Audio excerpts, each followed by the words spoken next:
Y esta serie se llama Principios, porque comenzamos en los principios de Génesis. El libro de Génesis es el principio y habla de la historia de la humanidad, pero de hecho en todo es la historia de Dios. Génesis es la historia de Dios.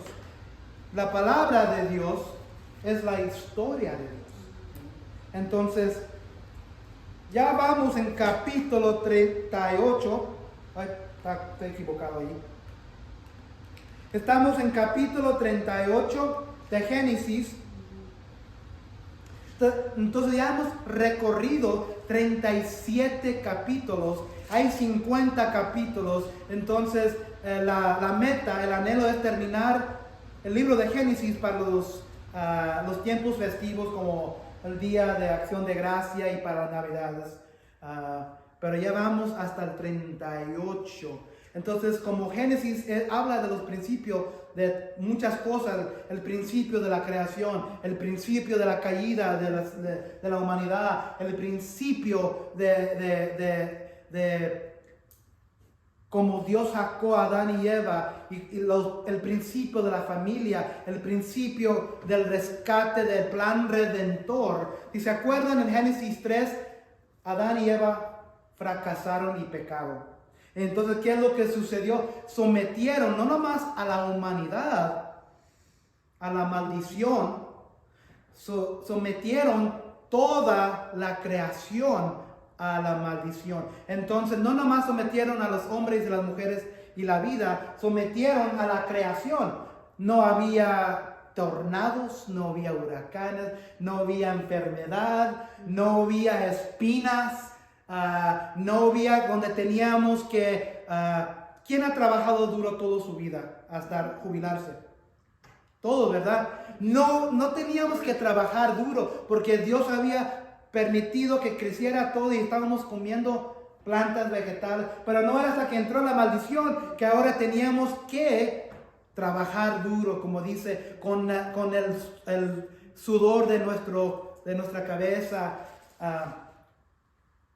Pero Dios en capítulo 3, 4, 5, 6, 7, 8 y 9 comenzó un plan redentor de rescatar la humanidad de la maldición del pecado. Y eso es una separación. Entonces, como Dios es justo y santo, nada que está manchado puede estar en la presencia de Dios. Entonces, cuando Adán y Eva fracasaron, Dios tenía que expulsar a Adán y Eva del huerto, ¿verdad? La historia de creación después. Pero la creación fue sometida a la maldición y hubo una separación entre nosotros y Dios. Pero en Génesis 3:15 Dios dijo que iba a enviar la simiente de la mujer para herir o destruir la cabeza de la simiente de la víbora, de la serpiente. ¿Se acuerdan de esa historia? Y Dios le dice a la serpiente, tú vas a herir el talón de la simiente de mujer, que va a ser Cristo un día. Entonces, desde ese momento Dios implementó un plan para sacar a la humanidad de la maldición del infierno. Porque cada persona que ha nacido, si no pone su fe en Cristo, va directo al infierno.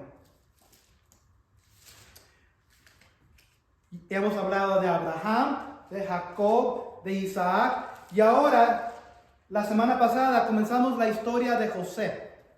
José, vendido por sus hermanos en Egipto, porque tenían envidia de él, y Dios le estaba revelando a José sueños que iba a suceder un día. Y como entre hermanos siempre hay envidia, ¿verdad? Entre hermanas no hay envidia, ¿verdad? Entre hermanas en la casa, ¿verdad? No más hermanos. Pero hubo envidia entre los hermanos. Lo querían matar. En vez de matarlo, lo vendieron a la esclavitud y se lo llevaron a Egipto. Y ahí lo vendieron. Y ahí se quedó. Entonces, sería normal seguir la historia, ¿verdad? Pero así no trabaja la Biblia. Porque ahora vamos a leer una historia bien rara. Y ¿saben qué? Toda la semana oré por esta historia porque es una historia bien explícita,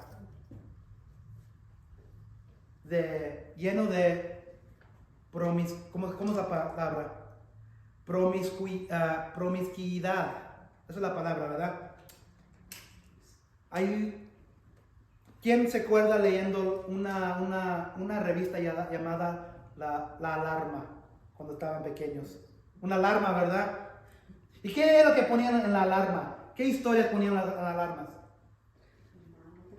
Lo feo, ¿verdad? Lo malo. Y ahí estamos, cuando sale la alarma, ahí estábamos con el peso, dinero. Ay, ¿qué está sucediendo? Ay, mira. Hoy vamos a ver que estas revistas mundanas no pueden ni tocar a la Biblia, porque la historia que vamos a leer hoy está bien fea. Bien fea.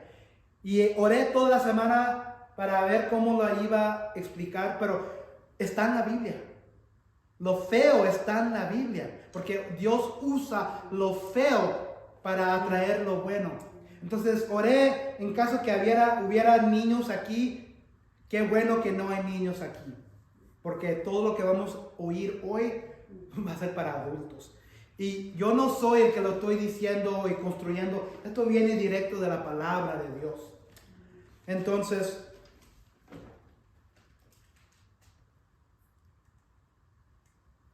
¿quién ha hecho cosas en sus vidas anteriores, en su antepasado, en su trasfondo, donde luchan con la culpa de haberlo hecho todavía hoy? ¿Verdad? Todos hemos hecho cosas en nuestras vidas anteriores donde todavía pensamos hacia atrás, yo todavía lucho con la culpa de haber hecho algo malo. ¿Quién ha tenido pensamientos que una vez se le entra a la cabeza o se arrepiente de algo que hicieron atrás y todavía hay consecuencias quizás, o todavía piensan de lo feo, horrible, de algo que hicimos y volteamos hacia atrás y digo, ¿cómo podía haber yo hecho algo tan feo? Todos quizás, ¿verdad? Como hijos, como madres, como padres, como tíos, como abuelos, todos hemos hecho algo donde dijimos y volteamos atrás, ya después de años, voy a decir la palabra, qué estupidez, ¿verdad? Y luego nos preguntamos, no sé cómo Dios todavía me ama. No sé cómo Dios todavía es misericordioso conmigo. No sé cómo Dios todavía enseña tanta gracia conmigo. Pero volteamos atrás y dijimos, eso sí era feo. Hoy va a ser una de esas historias. Entonces, he titulado el mensaje esto: no cuelgues tu cabeza en lo que has hecho, porque muchas veces lo que hacemos, colgamos nuestra cabeza en vergüenza, ¿verdad? Cuando hemos hecho algo. No cuelgues tu cabeza en lo que has hecho. En Cristo tu futuro está en Él. Entonces, no cuelgues tu cabeza en lo que has hecho, porque en Cristo tu futuro está en Él. Nosotros somos una iglesia bíblica. Entonces, ¿qué significa ser una iglesia bíblica? Eso significa, lo voy a resumir en un párrafo o dos. Una iglesia bíblica, una iglesia como nosotros, iglesia bíblica, expone la palabra de Dios. Siempre, siempre va a estar presente la Biblia. Esto es la autoridad de Dios. Esto debe de ser la autoridad para nuestras vidas. No un hombre, no un sacerdote, no un santo, no un sistema, no una iglesia, incluso nuestra iglesia. Nosotros, Iglesia Bíblica del Reino, no debería ser tu autoridad en tu vida. Debe de ser la autoridad de Dios. Entonces lo que hacemos como iglesia, porque la palabra de Dios dice que la palabra debe de ser la autoridad en nuestras vidas y nada más. Lo que hacemos, yo predico expositivamente. Eso es un término diferente que quizás no han escuchado. Yo predico expositivamente. Entonces, otra manera de decir, exponemos la palabra, la Biblia, exponemos la palabra de Dios. ¿Qué significa exponer algo? Cuando tú expones algo, ¿qué significa? Alguien diga. Cuando estás exponiendo algo, ¿qué es lo que estamos haciendo? Explicar. Entonces, cuando queremos descubrir algo, descubrimos un tesoro, ¿verdad? Una caja, quizás un tesoro. ¿Qué es lo primero que hacemos con esa caja? La abrimos, ¿verdad? Esculcamos, sacamos, exponemos lo que está adentro, ¿verdad? La palabra de Dios es un tesoro. Entonces lo que hacemos, exponemos la verdad de Dios en esta palabra, en esta Biblia. Exponemos lo que significaba para la audiencia original. Exponemos el significado para ellos, por qué fue dado, por qué el autor lo escribió, qué es lo que estaba haciendo la audiencia o los oyentes para que fuera escrito. ¿Qué era la razón que el autor se los dio? ¿Qué estaba sucediendo? ¿Qué era el contexto? Porque el contexto hebreo, la historia de hoy se encuentra hace como 3000 años hacia atrás. No es el mismo contexto de hoy. Entonces, tenemos que exponer y sacar el significado de la gente original. Y luego exponemos la verdad, después de sacar esa verdad, exponemos la verdad para nosotros hoy. Eso es lo que hacemos como iglesia bíblica. Y así es como debe de ser. Entonces, si van a una iglesia y nunca abren la Biblia y nunca exponen la Biblia y solo hablan, quizás con la Biblia en mano, pero nunca la abren, nunca la leen, nunca la exponen, el hombre nunca predica expositivamente, entonces esa verdad que está saliendo no es la verdad de Dios, es la verdad del hombre o de la iglesia. Entonces aquí como iglesia bíblica nosotros exponemos la palabra y muchas veces tomamos capítulo y luego vamos al siguiente capítulo. Por ejemplo, aquí comenzamos en Génesis, ¿verdad? Capítulo 1. Exponemos capítulo 1, luego la siguiente semana quizás 2 y el 3. Y nunca deberíamos brincar un pasaje.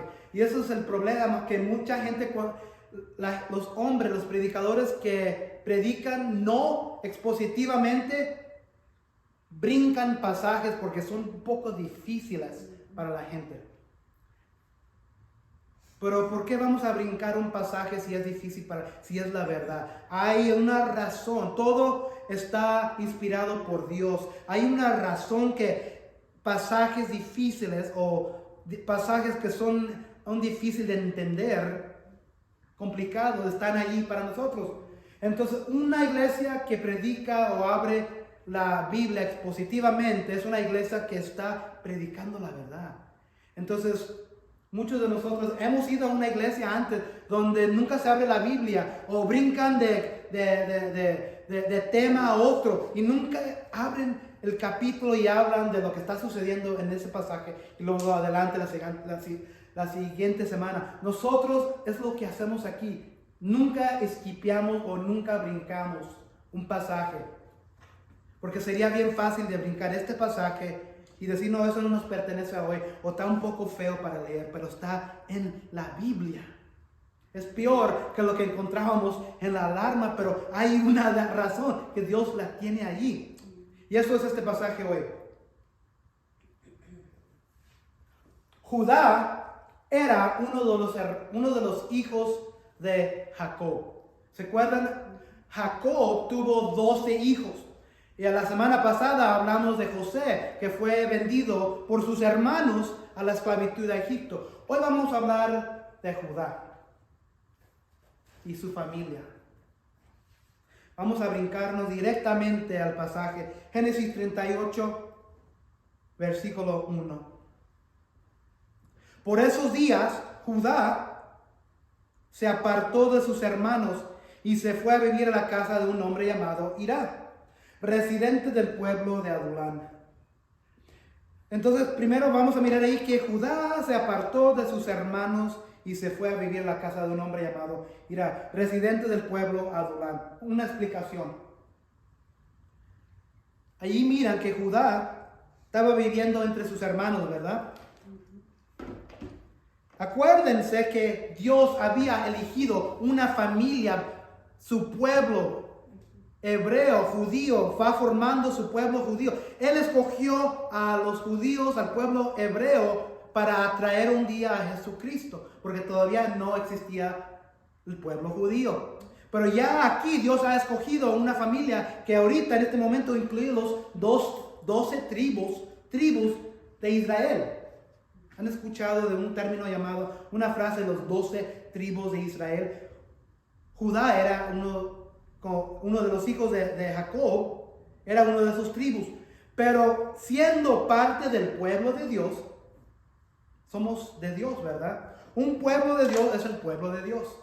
Cuando Dios nos escoge como familia, como iglesia, estamos aquí presentes, congregamos, nos edificamos, nos animamos, oramos, nos levantamos, nos exhortamos cuando estamos en pruebas, en sufrimiento. Entonces, como pueblo, como familia, aquí hay una razón que Dios nos trae como iglesia, para soportar, para apoyarnos entre iglesia, para levantarnos.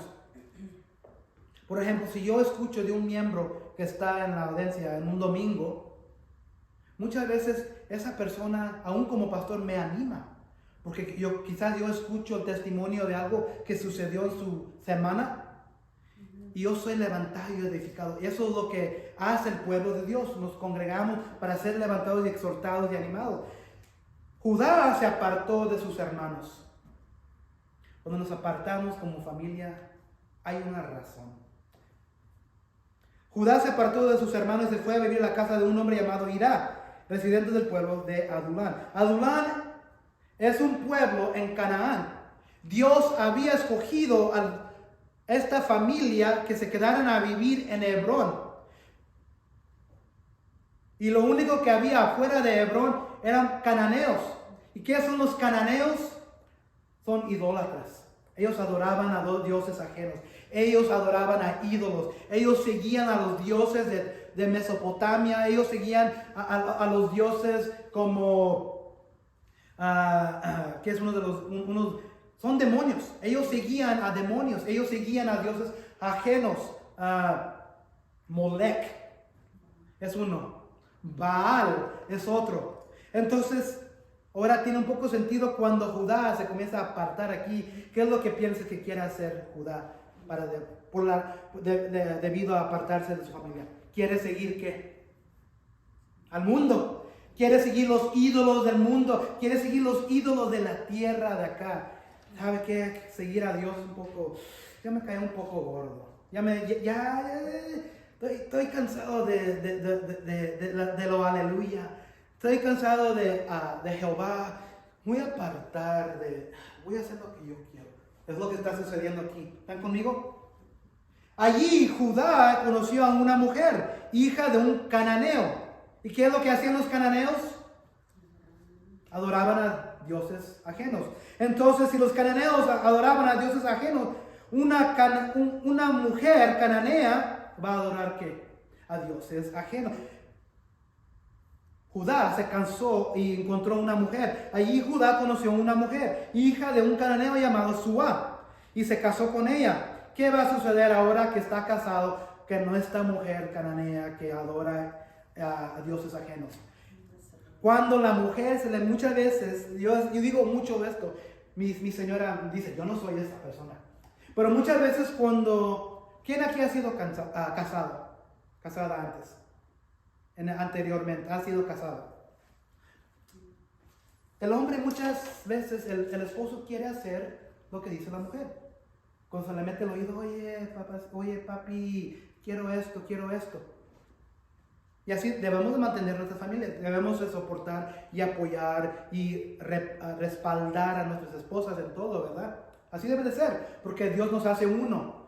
Pero cuando uno se casa con una cananea que adora a dioses ajenos, ¿qué son las susurraciones que se le va a meter al oído de Judá, de esa mujer? ¿Sabes qué? No, deja a ese Jehová, ese es otro Dios. vamos a adorar a Baal, vamos a adorar a Molech. Eso es lo que va a suceder aquí. Y por eso Dios no quería que los israelitas, los hebreos, se mezclaran con la gente de Canaán, porque ellos adoraban a otros dioses. Allí Judá conoció a una mujer, hija de cananeo, llamada Suá, y se casó con ella. Luego de tener relaciones con él, ella concibió y dio a luz un hijo, al que llamó Entonces, Judá y esta mujer tienen un hijo, se llama Versículo 4. Tiempo después volvió a concebir y dio a luz otro hijo, al que llamó Onán.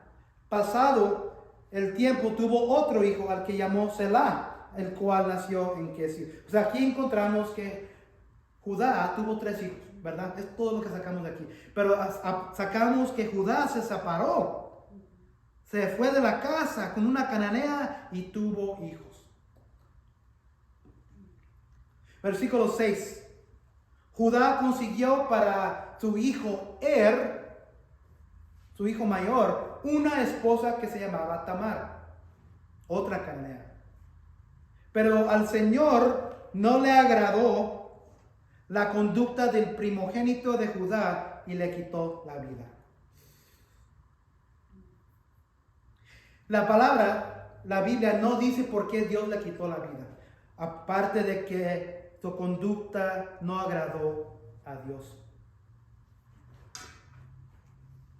Si tienen hijos grandes, ya mayores, que ya son adultos, tienen sus familias o tienen nietos, hay que orar por ellos.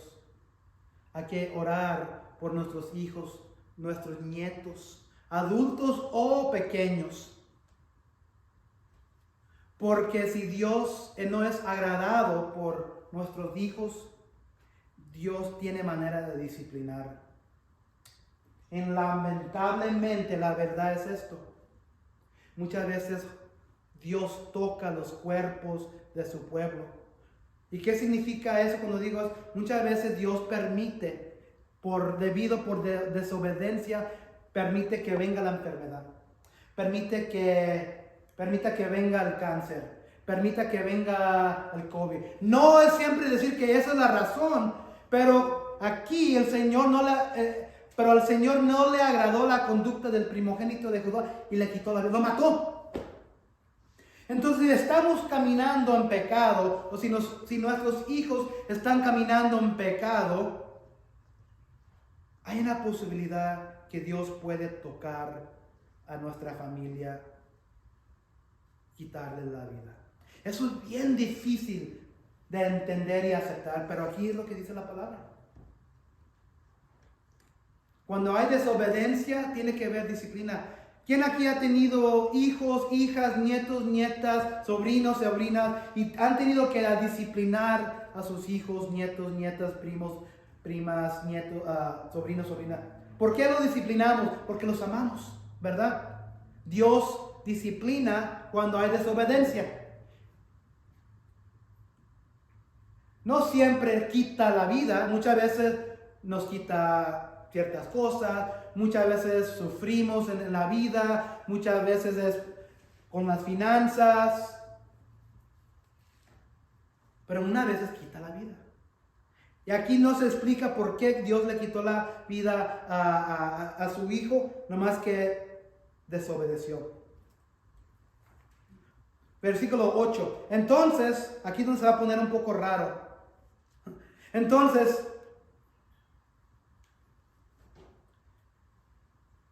se había casado con Tamar, ¿verdad? Entonces, y Tamar se casaron. ¿Qué es lo que debe de seguir adelante como muchas veces cuando se casa una pareja? Hijos, ¿verdad? Una de las cosas de esta historia es que tenemos que entender el contexto de lo que está en la cultura. La cultura en ese día era que si se moría el esposo de una mujer, el siguiente hermano tenía el deber de casarse con esa mujer y tener hijos con ella. Pero esto es la cosa. El hijo que tuvieran entre el segundo hermano y la esposa no sería del segundo hijo, sería del primer hijo. ¿Están conmigo? Entonces se muere se queda Tamar como viuda. ¿Y cuántos hijos tuvo Judá? 3, quedan 2. Entonces muere, se queda Tamar viuda, quedan 2 hijos. Entonces el siguiente hijo tiene el deber de casarse con la mujer Tamar. Entonces Judá le dijo a Onán, su segundo hijo, el que seguía: cásate con la viuda de tu hermano y cumple con tu deber de cuñado. Así le darás descendencia a tu hermano. No sería descendencia de tuyo, pero porque la cultura en ese día demandaba que si tu hermano se moría, tú tenías el deber de casarte con la mujer de él, pero los hijos que salieran de ti no iban a ser de tu hermano. Eso era la cultura, eso era la costumbre en ese día. Así era. No entendemos eso porque eso ya no lo hacemos hoy, ¿verdad? Pero esa era la cultura. Y la otra cosa es que eso era bien en los ojos de Dios. Porque eventualmente, cuando Moisés vino en el cuadro y implementó la ley, eso era una de las leyes que tenía que suceder. Si eras judío, hebreo, y había una pareja y el esposo se moría, el deber de casarse con la mujer seguía al hermano después. ¿Están conmigo? Eso era la cultura, eso era el contexto, eso era la ley. Eso era bueno en los ojos de Dios. Esto era la cultura en esos días. Ya no es aquí, porque nosotros vivimos en el occidente. Entonces, Judá le dice a Onán, su segundo hijo que todavía vive: toma a Tamar, la viuda de tu hermano, cumple con tu deber de cuñado, así le darás descendencia a tu hermano. Pero Onán sabía que los hijos que nacieran no serían reconocidos como suyos. Y aquí es donde entra un poco lo explícito. Por eso, cada vez que tenía relaciones con ella, derramaba el semen en el suelo. ¿Están conmigo? ¿Entienden, verdad? ¿Todos entienden? Por eso, cada vez que tenía relaciones con ella, derramaba el semen en el suelo o en el piso. Derramaba afuera de ella. Y así evitaba que su hermano tuviera descendencia. ¿Están conmigo? ¿Verdad? Raro, ¿verdad? Bien diferente la historia. Pero ¿qué es lo que está sucediendo en todos? ¿Qué es lo que está haciendo aquí Onán? Está que desobedeciendo su deber en la cultura, y también vamos a ver que está desobedeciendo a Dios. Entonces, esta conducta ofendió mucho al Señor, así que también a él le quitó la vida. ¡Bum! 3 hijos, el primer hijo no se explica qué hizo y Dios le quitó la vida. El segundo hijo sí está explícitamente escrito en la palabra para saber qué es lo que hizo, y Dios le quita la vida. Más feo que lo que leemos en la alarma, ¿verdad? En lo que vemos en las novelas, lo que vemos en las películas. Entonces, Onán no quería tener hijos con ella, porque sabiendo que los hijos que iban a nacer no iban a ser de él. Y cada vez que tenía relaciones con ella, no acababa su deber. Ya no puedo más explicar. ¿Ok? Qué bueno que no hay niños. Ahora saben por qué, ¿verdad? Entonces, ¿cuántos hijos le quedan a Judá? Si tuvo 3, se murieron 2, ¿cuánto queda? 1. Entonces Judá le dijo a su nuera Tamar: quédate como viuda en la casa de tu padre. Y aquí está el problema, que el tercer hijo, el último que le queda, todavía es un pequeño. Pero a él le cae el deber ahora y la responsabilidad de que ahora casarse con ella, pero está pequeño. Quédate como viuda en la casa de tu padre hasta que mi hijo Selah tenga edad de casarse. Entonces aquí Judá le dice a Tamar, ok, quédate viuda por un rato porque mi otro hijo, mi nene, todavía está pequeño. Vamos a permitir que crezca, que sea ahora mayor después. Y el momento que sea mayor, te puedes casar con él. Conmigo, ¿verdad? Todavía, ahora. Pero en realidad Judá tenía miedo. Porque ¿qué había sucedido 2 veces? Dios había quitado la vida a sus 2 hijos. Pero en realidad Judá pensaba que Selah podría morirse, lo mismo que sus hermanos. Así que Tamar se fue a vivir a la casa de su padre. Otra cosa que miramos aquí en estos versículos, que Judá se apartó de sus hermanos, porque en mucho sentido quería hacer su propia cosa, quería pecar, quería vivir su vida, quería estar en el mundo, quería seguir los ídolos de toda la otra gente que ellos seguían.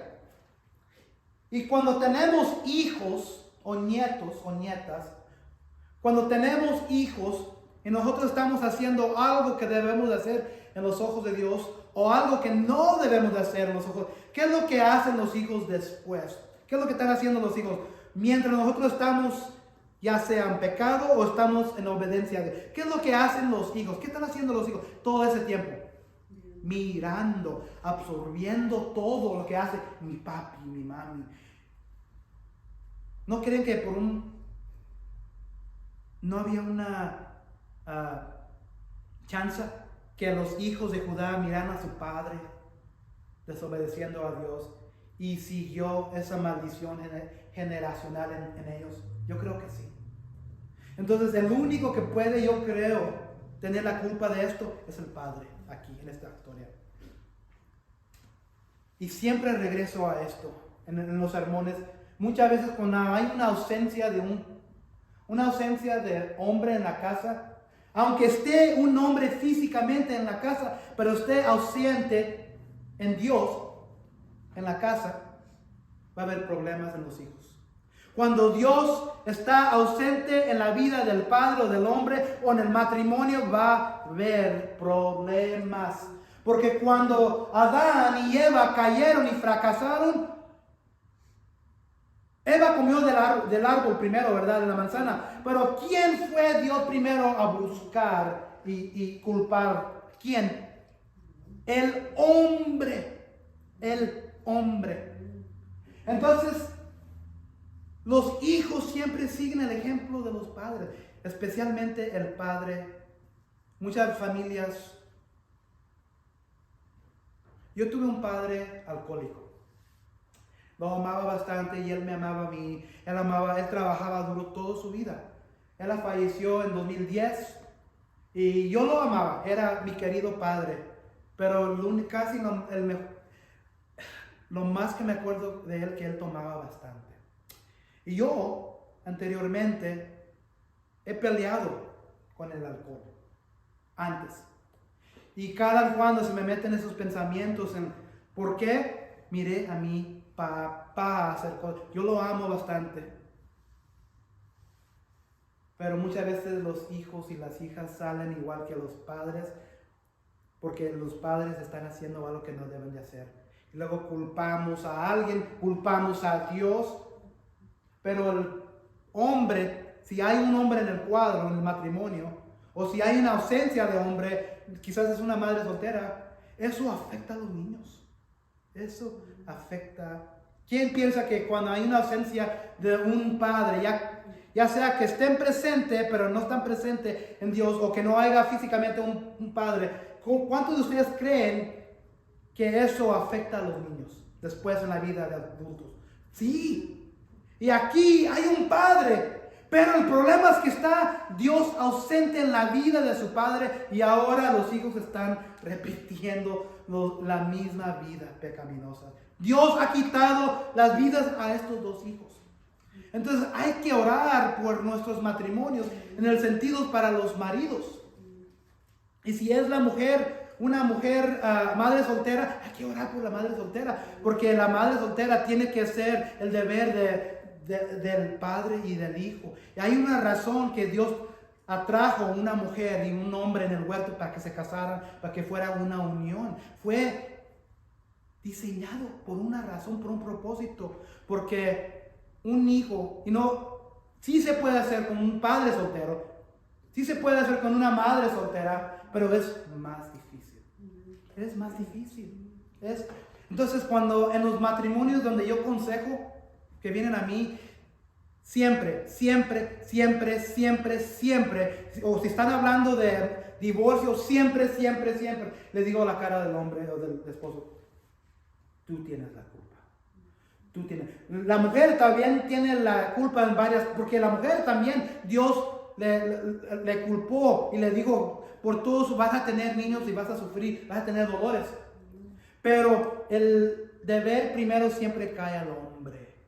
Siempre. Y yo le digo a las parejas que estoy aconsejando, al hombre: tú tienes la culpa.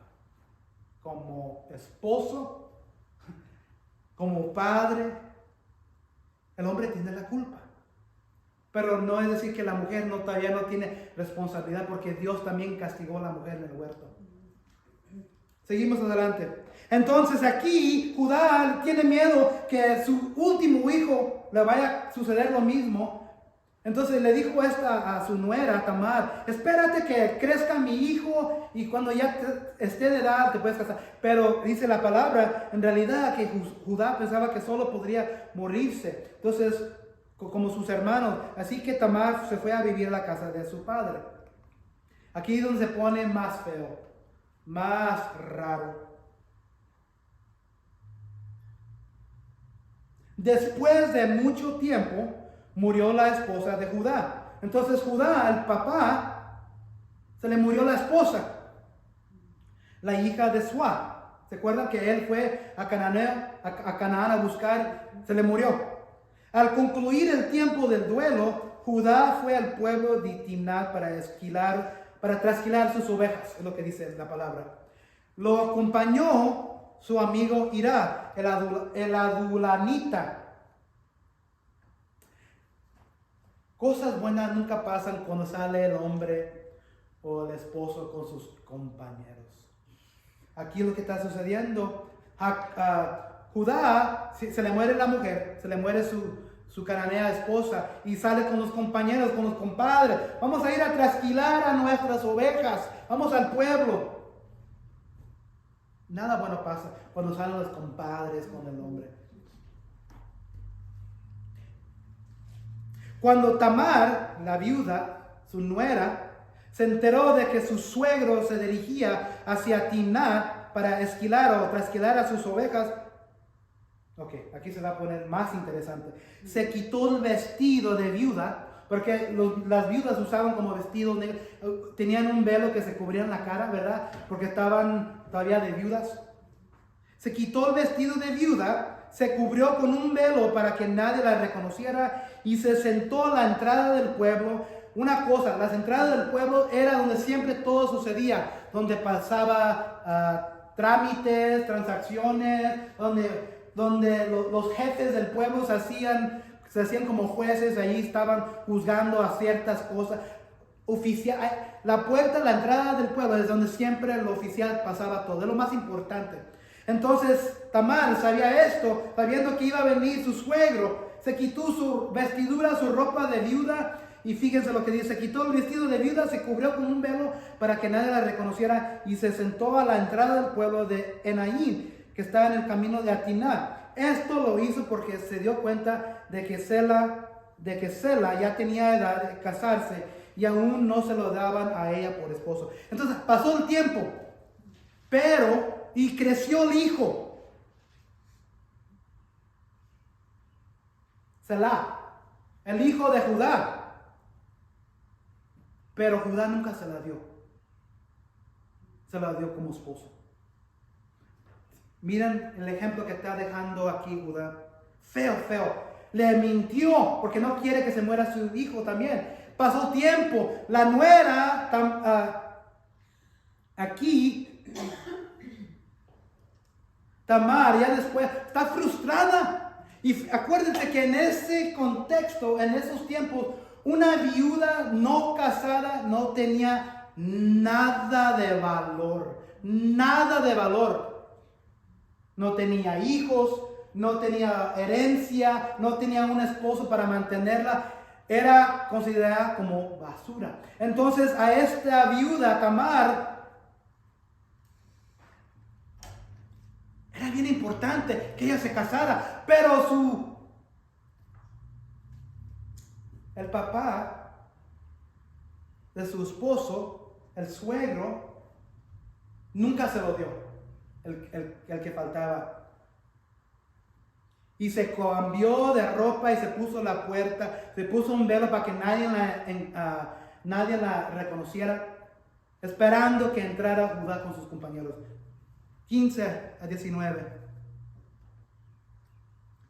Cuando la vio Judá, acuérdense, Judá ya se le murió su esposa, viene con sus compañeros a hacer negocio, trasquilar las ovejas. Cuando la vio Judá, pensó que era una ramera. ¿Qué es una ramera?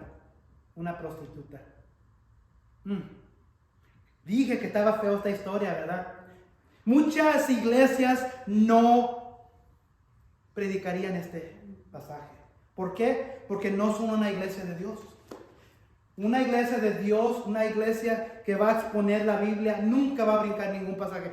Aún especialmente los pasajes más difíciles. Aunque estén así de feo, pero todavía se pone más feo. Cuando la vio Judá, pensó que era una prostituta, pues se había cubierto el rostro. Y se acercó a ella, Judá, el suegro, no sabiendo que era su nuera. Y se acercó a ella junto al camino y le dijo: vamos, déjame estar contigo.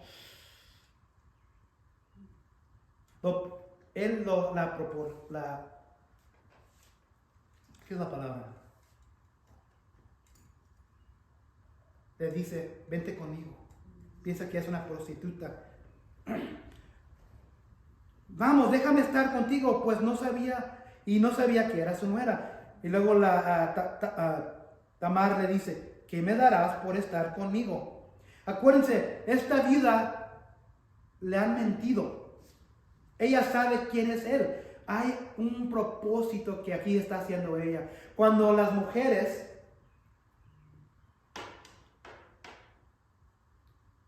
hombre no se encarga de las mujeres, ya sea en la cultura de esa, hoy muchas veces las mujeres van a tomar acciones a sus propias fuerzas, ¿verdad? Porque la mujer tiene que sobrevivir. Y aquí la mujer tiene que sobrevivir, esta viuda. Pero en el contexto de la cultura, ella tenía el derecho de casarse con el hijo que quedaba, pero Judá nunca se la dio. Toma todo en sus manos. ¿Qué me darás por estar conmigo?, le dice ella. Yo te enviaré un cabrito de las cabras del rebaño. No me acuerdo la última vez que yo le di un cabrito a mi esposa, pero eso es lo que se daban en esos días. Yo te enviaré un cabrito de las cabras del rebaño. No los tiene con él ahorita. Respondió Judá: ¿me darás una prenda hasta que lo envíes?, le dijo ella. Entonces ella le pide a él: ok, yo sé que no lo tienes, el cabrito, el chivo. Dame una garantía de algo ahorita, sabiendo que me vas a dar el cabrito después. ¿Me darás una prenda hasta que lo envíes?, le dijo ella. ¿Qué prenda tengo que darte?, le dice Judá. Preguntó Judá. Tu sello, tu cordón y el báculo que tienes en la mano. Entonces ella le pide como una garantía, mientras traiga el cabrito después: dame tu cordón, tu sello, tu báculo que tienes en la mano. Y se los dio a ella. Y ella concibió a él. ¿Qué significa eso? Tuvo su bebé. Entonces ella se levantó y se fue, se quitó el velo y se puso sus ropas de viuda. Eso era el propósito: transar a su suegro para que quedara embarazada por él. Pero hay un propósito de todo. Porque aquí sí, hay bastante pecado aquí. Los hijos de Judá pecaron. Judá está pecando aquí en este momento, acostándose con una prostituta. La viuda Tamar está pecando aquí, vistiéndose como una ramera, dice la Biblia. y se pone embarazado por su suegro. Y se va y se cambia y va de nuevo con su ropa de viuda. Wow. ¿Piensan que en Hollywood hay historias extranjeras? No. Aquí en la Biblia hay historias de la vida real, porque la gente que vive en la Biblia eran personas reales. Eran hombres y mujeres, esposos y esposas con vidas reales, con pecado lleno de prueba, de sufrimiento, de oscuridad. Así son nuestras vidas también. Es difícil de hallar algo bien brilloso en esta historia, ¿verdad? Hasta este momento. No hay nada que redime esta historia, nada. Pero vamos a ver que hay algo. Entonces ella se levantó y se fue, se quitó el velo y se puso su ropa de viuda. Cuando Judá se va, se regresa y tiene que cumplir su promesa porque Tamar se quedó con las 3 cosas de él, ¿verdad? Y entonces Judá envía a alguien con el cabrito para que le regrese las cosas que él le había dado como promesa, como garantía. Cuando Judá envió el cabrito por medio de su amigo, el adulamita, para recobrar la prenda de mano de la mujer, no la halló. Wow. Y preguntó a los hombres del lugar, ¿dónde está la ramera que estaba en Naim, junto al camino? Aquí no ha habido ninguna ramera, dijeron ellos. Entonces Judá envía a siervo a reclamar lo que le había dado esta mujer, Tamar, que él no sabía que era Tamar, con el chivo, pero no está. Y pregunta, ¿dónde está la ramera que está? Nunca ha habido una ramera aquí. Se comienza a poner más interesante las cosas. Él volvió donde Judá, entonces el siervo regresó a Judá y le dijo, no la encontré. Además, los hombres del lugar dijeron, aquí no ha habido ninguna ramera. Entonces Judá dijo, que se quede con las prendas para que no seamos causa de burla. Ya ves que envié este cabrito y tú no lo has encontrado.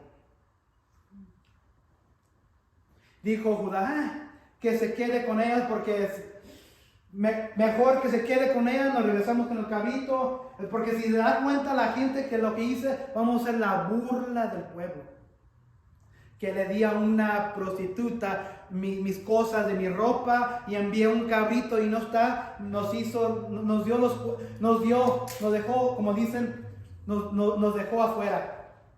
Nos dejó como las novias de esta mujer. Entonces ahí, si terminaría ahí, ya está bien feo la historia.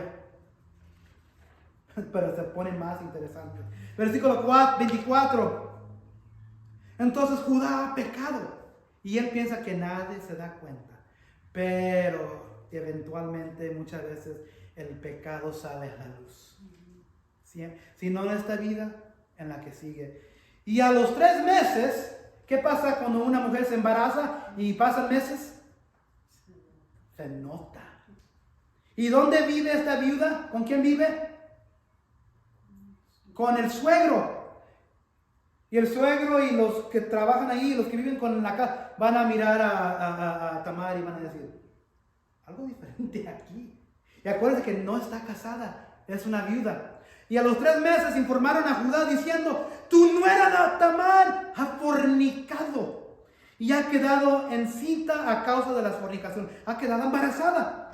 Sáquenla y que sea quemada, dijo Judá. Judá dijo eso. Judá, el que pecó, el que permitió a sus hijos que hicieran lo que hiciera, el que permitió ir a apartarse de sus hermanos y era ejemplo para sus hijos, que sus hijos lo emularon, que fue con sus compañeros y se acostó en su mente con una prostituta. La está juzgando aquí. Cuando la sáquenla y que sea quemada, dijo Judá. Muchas veces queremos nosotros juzgar a la gente, pero muchas veces nosotros tenemos nuestros, como se dice en inglés, our skeletons in the closet. Tenemos nuestro pecado ocultado en la gente, pero Dios sabe. Y muchas veces sale a la luz la verdad. Acuérdense que había un propósito para Tamar hacer esto. la mujer.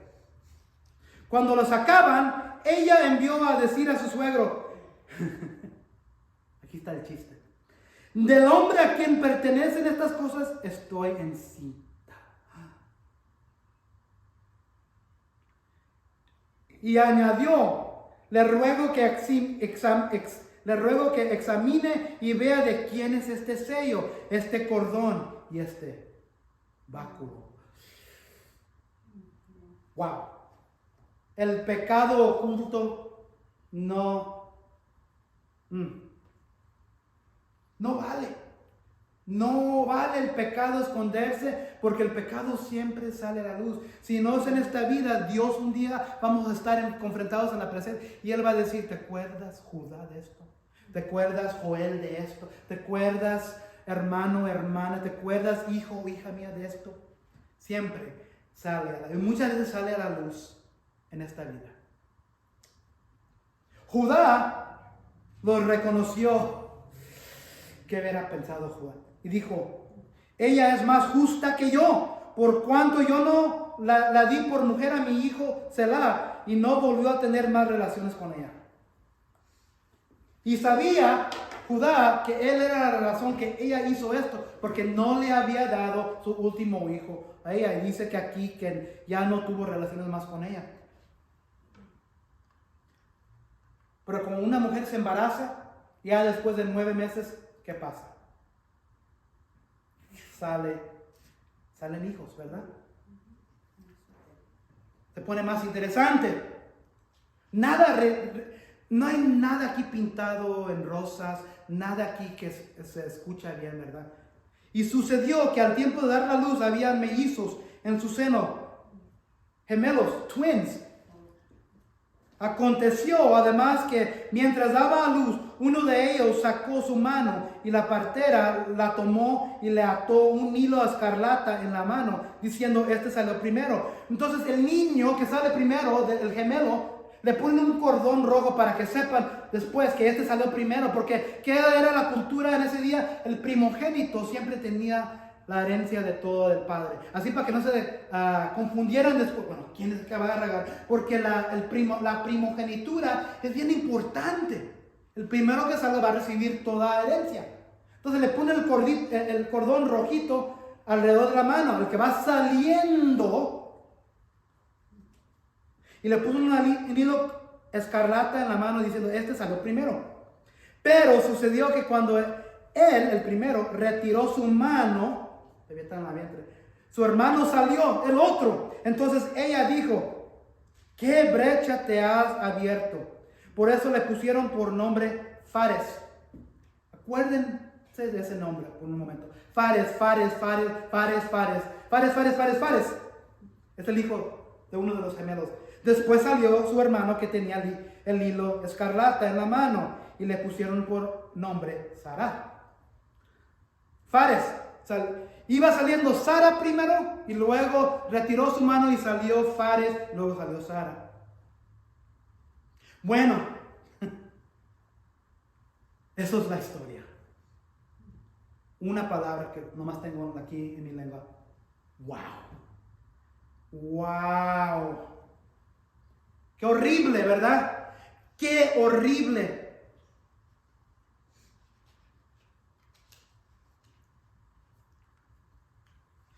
Quiero que si tienen o si pueden, vayan a Mateo 1:3. O si no, yo lo leo. Mateo 1:3. Mateo 1:3. Mateo es el primer libro de la Biblia. Primer capítulo del Nuevo Testamento. No, primer libro del Nuevo Testamento, perdón. Mateo 1:3. ¿Se acuerdan del nombre? Del nombre que dije que se acordaron. Fares.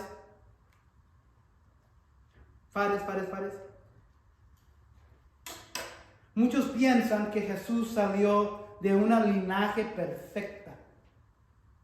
Que era que la descendencia de Jesús, que Él vino de reyes.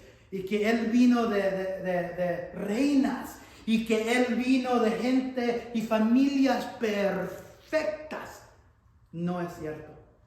Fíjense, aquí en Mateo 1, 1 comienza la descendencia de Jesús. Tabla, primer versículo del capítulo 1 de Mateo. Tabla genealógica de Jesucristo, hijo de David, hijo de Abraham. Abraham fue el padre de Isaac, Isaac padre de Jacob, padre de Judá y de sus hermanos, Judá padre de Fares y de Sera. Fares. Vayan ahora a Lucas 3:33. Si pueden, Lucas 3:33. Lucas 3:33 dice esto. Otra vez aquí, Lucas está dando la genealogía de Jesús, ¿verdad? Porque Jesús vino de reyes y gente perfecta, que nunca había pecado, que tenían sus vidas perfectas. Lucas 3:33.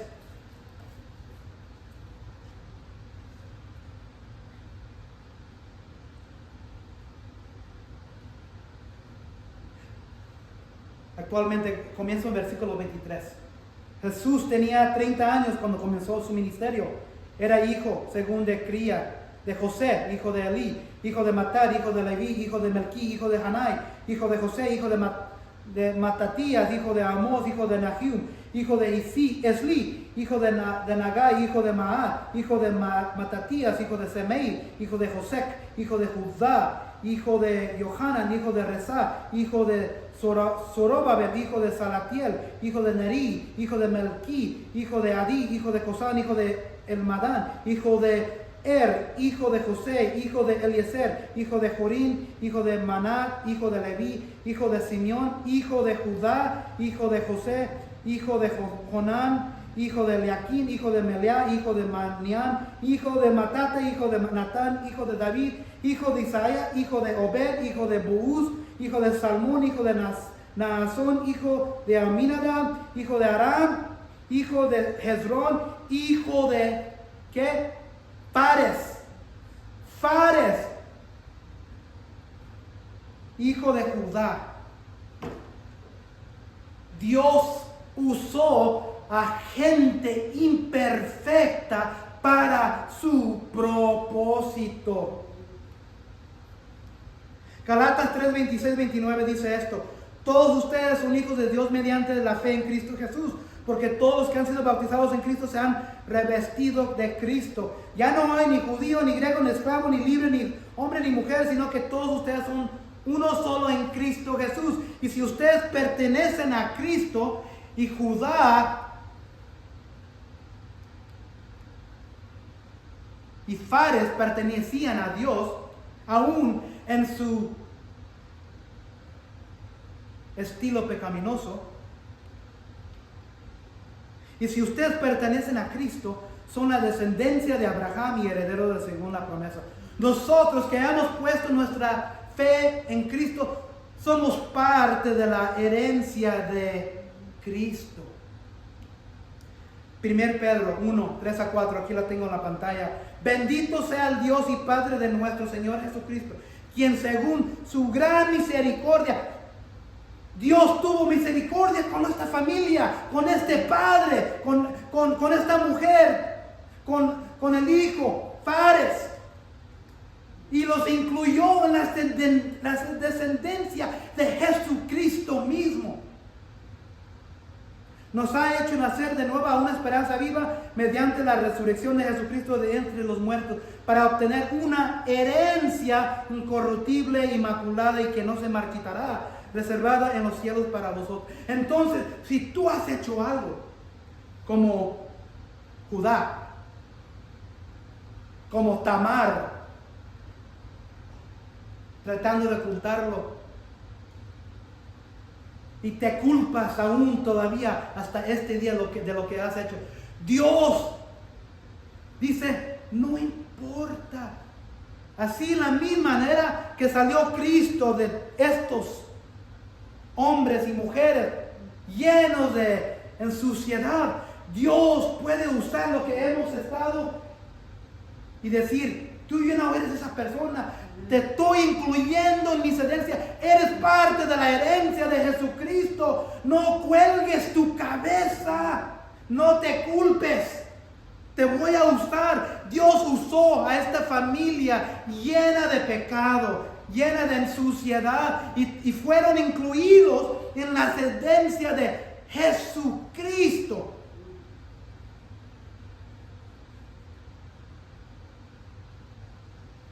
Esto es un ejemplo glorioso de la gracia. Dios los escogió a pesar de sus obras para estar en la línea del Mesías y tener un papel en el plan de redención de Dios.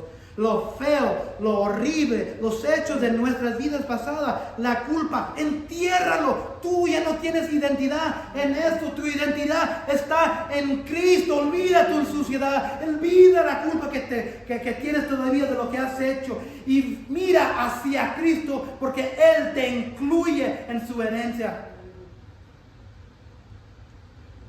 Eso es lo bueno de exponer la Biblia expositivamente. Muchas veces Cristo se puede encontrar en cualquier pasaje.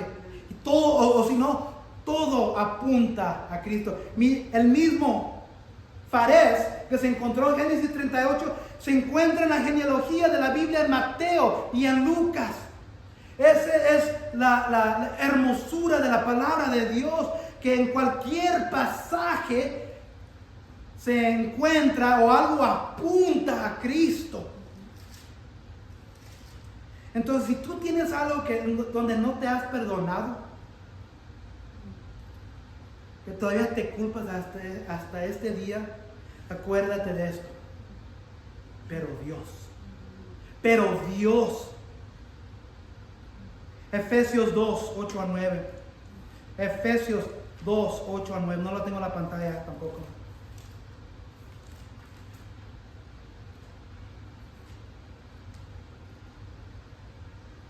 Porque por gracia ustedes han sido salvados mediante la fe. Entonces Dios nos da gracia, nos da algo que no merecemos.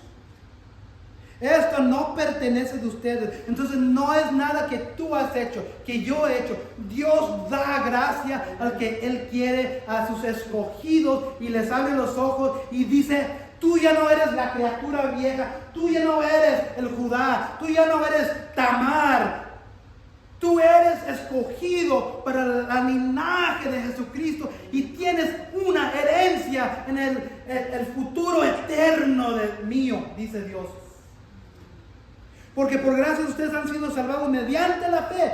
Esto no procede de ustedes, sino que es el regalo de Dios, no por obras, para que nadie se jacte. No cuelgues tu cabeza en lo feo que has hecho, porque en Cristo tu futuro está en el Padre Celestial. Gracias por esta historia tan pintada fea, Señor. Es bien difícil de encontrar algo redimido aquí en esta historia, pero encontramos a un nombre escondido aquí en toda esta ensuciedad. Y ese nombre de toda esa ensuciedad está incluido en el linaje de Jesucristo. Porque, Señor, tú usas a nuestras vidas. Tú usas nuestras vidas imperfectas y nos cambias. Y por medio de tu Hijo Cristo,